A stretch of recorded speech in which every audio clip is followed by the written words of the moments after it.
Hey everyone, this is more of it's another nginx video, but a smaller, more kind of put together example.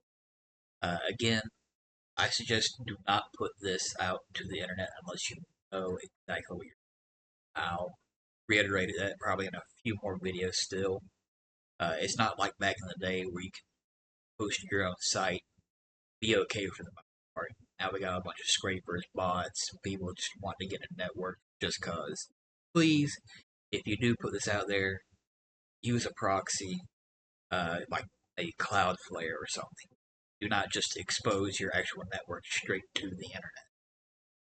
Without further ado, I've already did a lot of prep work for this one, so we can go ahead and get started. So we'll call this, for me, I'll call it my web page. We'll be using nginx latest. Okay, now let's go to our downloads folder, which I made a folder and called it nginx. And then I also have a Docker Compose, a nginx configuration file, a folder for the web page, and a folder for images.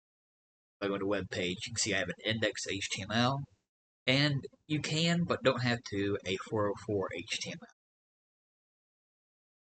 For images, I just grabbed a test image here of a room with a laptop.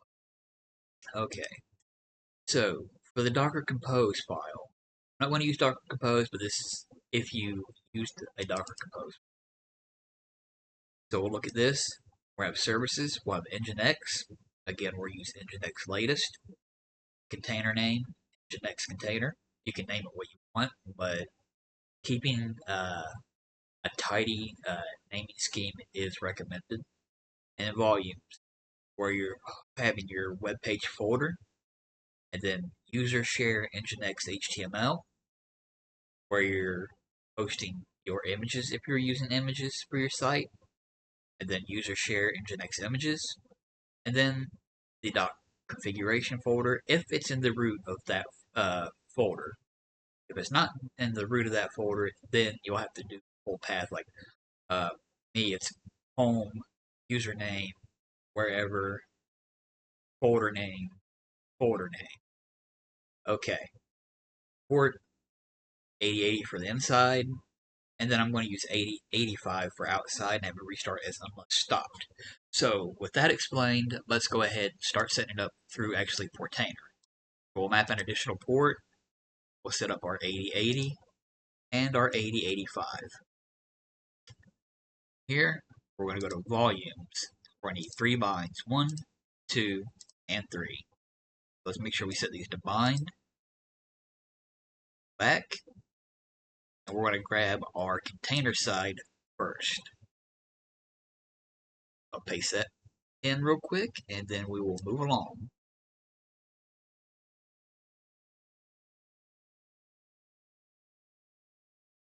And then the RO here in the compose means read only, but I'm just going to grab the path for this.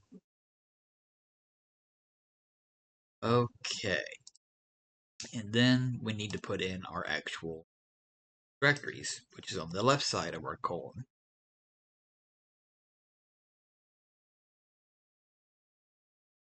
Grab images, and for the configuration, as you can see, for this I have it set as .nginx conf for the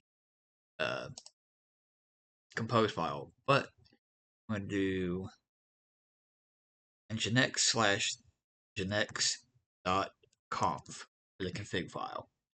Okay, now that we have those out of the way, we can go ahead and close this. Our 8085 we done. Go back to our nginx folder. We'll look at our configuration. Okay, so here you can make a username and a process, but I'm going to call this nginx with auto. And have error logs and process IDs. And we'll come down to here's what we want to include in our protocol block. We want to include the MIME types, default application type, and all of our formatting. Now, Here's the really important part, which is our server. We're listening on 8080 for the container. We are serving the main page through location slash as a root path. See root, user share, nginx HTML. What is the index? Well, it's index HTML. We're going to serve images from the image folder, location slash images slash.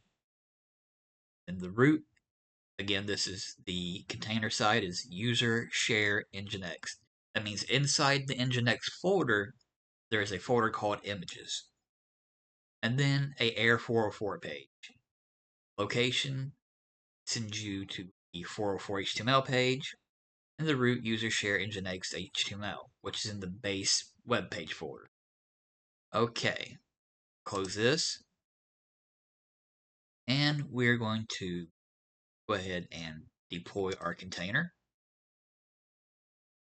All right, now we should be on local host and 8085. There we are. This is a small test page. Now say I tried to go to, I don't know, that missing.html. Let's do that.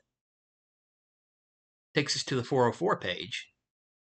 Again, it won't tell you up here that it's sending you back to the 404 because it's internal. But oops, we couldn't find it. You click back to home page. There you go. Right back to the very first index.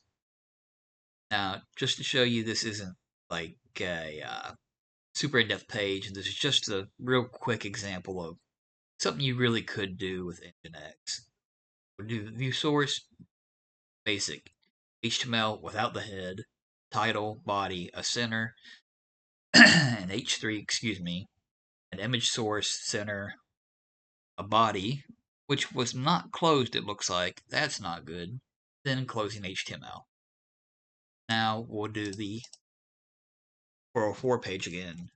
We'll just do another one. Let's missing HTML or miss and view source. And again, HTML, head with no title, or title with no head, body, an H1 paragraph, a reference, and then actually a closed body and closed HTML.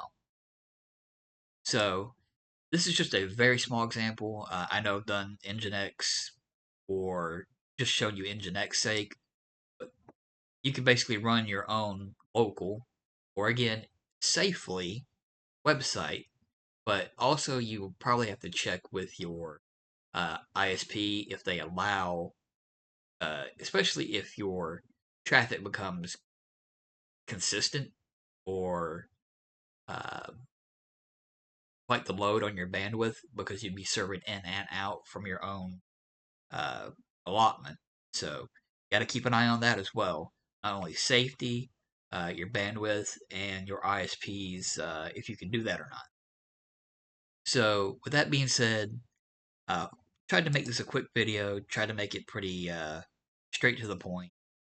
Uh, the configuration files for nginx, even though I kind of, what would you say, brushed over them, light stroked over them, you should more than likely, again, read the documentation and make sure you have your container paths pointing to the paths you also need to point to, not only in your Docker Compose or your Portainer setup, but also your Nginx configuration. With that being said, I'm going to get off here. I've got to get something done, and I will see you in the next one. Everybody take it easy.